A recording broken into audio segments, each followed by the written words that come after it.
More time. Hello guys! So, nag-charge ako ng car ngayon. Anyways, the reason why I wanna do this is I've been contemplating lately. Diyos ko, nakakaraming contemplating na ako. Ilang contemplating na ba ang gagawin ko? Anyways, siguro nasa midlife crisis ako ngayon because I'm 42. I just turned 42 last month. And I feel like nasa midlife crisis ako na I really don't know what I wanna do.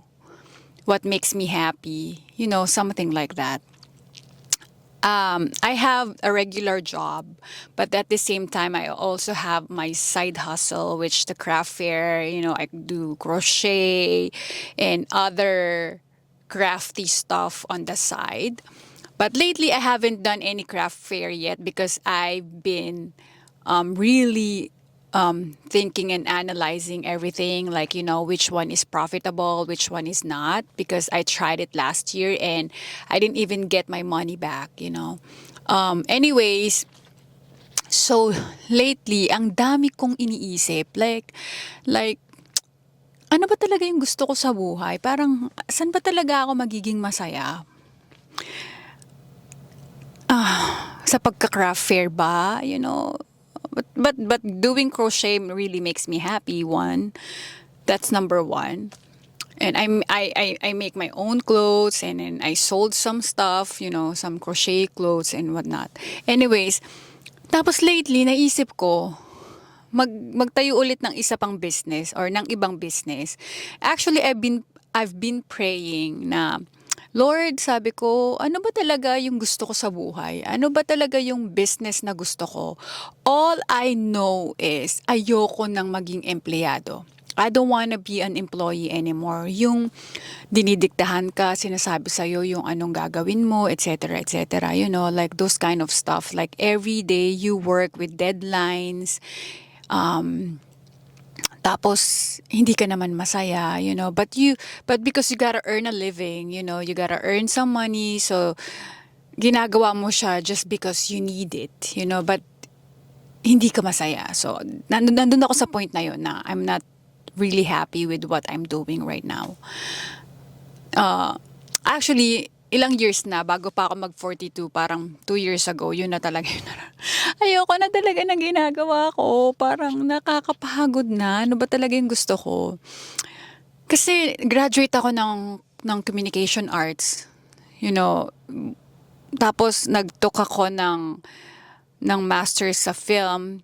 Although hindi ko siya natapos, pero yun yung mga bagay talaga na gusto kong gawin. Siguro, ang gusto ko lang talagang gawin, mag-videos, mag-vlog, or gumawa ulit ng film, ng mga short films. Kaso, dito kasi sa US, ako lang mag-isa. I don't have friends na katulad sa Pilipinas na madali mong malapitan, tawagan mo lang, andyan na, 'di ba? So, lahat ng friends ko nasa Pilipinas na pwede kong maging artista or whatnot.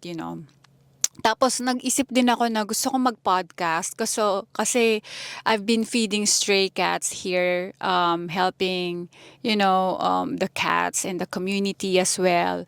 Tapos dati nag-volunteer ako, and I wanna do more volunteering, maybe bumalik ako dun sa dati kong pinag-volunteeran na, to help rescued cats. Anyway, pero naisip ko, ano ba talaga yung gusto kong gawin? Ang hirap pala, no? Parang nandun ako sa midlife crisis. Parang, saan ba ako magiging masaya? Ano ba yung gusto ko? Wala lang, naisip ko lang.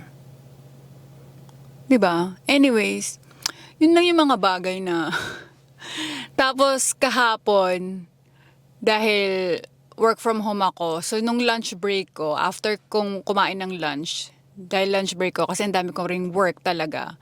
Nung lunch break ko, nag-ano ako, ano tawag dito? Ni-redesign ko yung lanay namin based kay ChatGPT.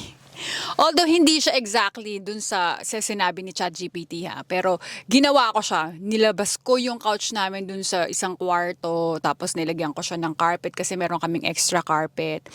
Yung ganong stuff. So yun talaga yung ginawa ko nung lunch break ko. Parang I want myself busy na gawin yung masaya akong gawin. And I was really happy doing that. Even though it was like hard because ang bigat nung sofa, guys. So, pero masaya ako, na-enjoy ko siya. Ang saya nung kinalabasan, happy ako sa kinalabasan. So, siguro ito yung mga gusto kong gawin kasi walang deadlines, I do it on my own. Tapos walang nagsasabi sa akin kung ano yung gagawin ko. Siguro, although, siguro may mga, syempre yung mga, let's say, if I'm gonna continue right now my podcast or vlogging and whatnot, siguro, ano ba masasabi ko? Yung mga, may mga magko-comments, may mga magsasuggest, yung mga ganon. Hindi yung sinasabi ko na ayoko nung dinidiktahan ako na anong dapat kong gawin. Iba kasi yung nagsasuggest, 'di ba? Yung mga suggestions, ganyan. Iba yung dinidiktahan ka talaga na, oh, ito gawin mo to. Kailangan tapusin mo to ngayon kasi ganito, ganyan. It's different. So anyway, siguro ito yun. Yung parang gusto ko ng freedom. Yung malaya akong gawin yung gusto ko, yung ideas ko, malabas ko, yung creativity ko. Kasi ang creative ko, siguro kaya nga ako nag-com arts tapos nag-film. Kasi nandun ako sa creative side, tapos didiktahan lang ako ng mga tao sa paligid ko or sa mga katrabaho ko kung ano yung dapat gawin. Ganon. So, hindi ko nalalabas yung natural na ako. Kung ano yung nalalaman ko, yung na-experience ko, I admit that I still have to learn. Kasi lahat tayo, we still need to learn. Kailangan pa rin nating matuto sa araw-araw, kasi learning is, continue siya. Hindi siya natatapos na, nakagraduate na ako or etc. So, feeling ko ito talaga yung gusto kong gawin. So, maybe tutuloy ko lang siya. Tapos, wala lang. Siguro yung regular job, tuloy-tuloy ko lang muna siya hanggang sa ma-figure out ko talaga. Ang hirap din pala, no? Anyways, guys, yun lang. So, charge ko lang yung sasakyan. Tapos, mag-work na ulit. Kasi ang dami kong trabaho. Parang ang dilim sa likodan.